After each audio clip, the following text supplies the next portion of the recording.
I don't understand it myself. But here is what I can tell you. I was one way. And now I am completely different.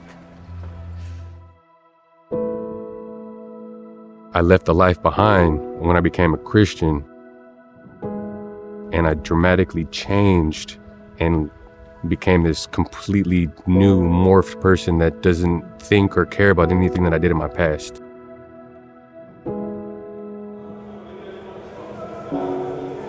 The transition from a gang member to an ex-gang member in prison culture is a shell shock.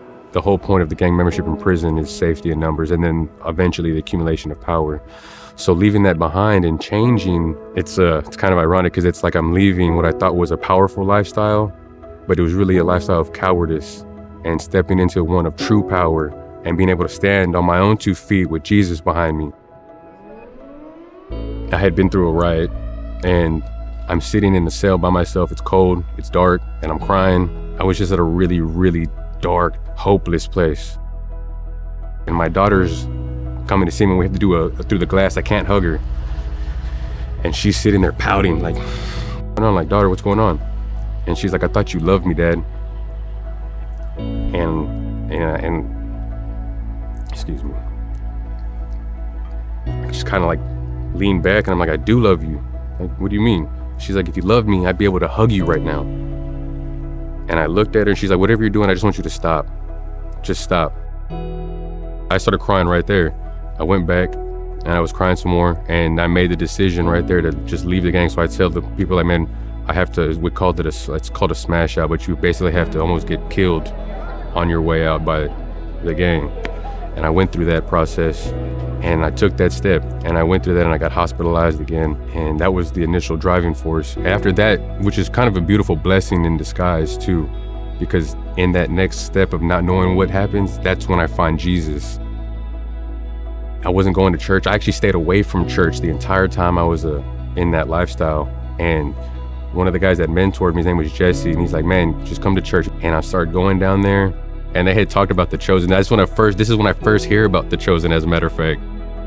Watching a tangible, authentic Jesus, visually walking with it as it's going, like by the episodes in The Chosen, that gave me a different perspective.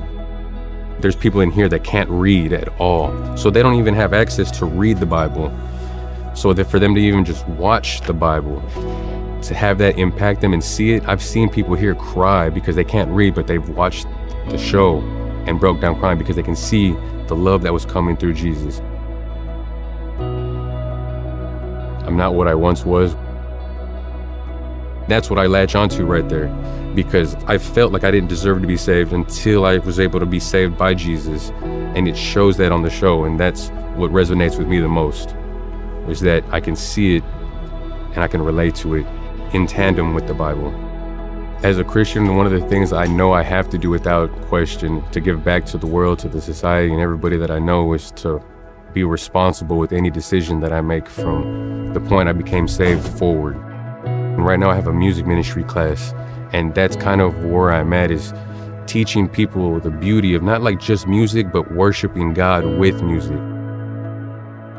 I have a lot of failures. I have a lot of limps within me, or whatever I've been through. I know that with Jesus, I can just keep pushing through. My testimony will help somebody somewhere down the line as long as I just stay faithful, because it's not about my personal gain. It's about glorifying God. There's something I know I can do to change somebody's life. There's something I know I can do to save the next person's life in Jesus' name.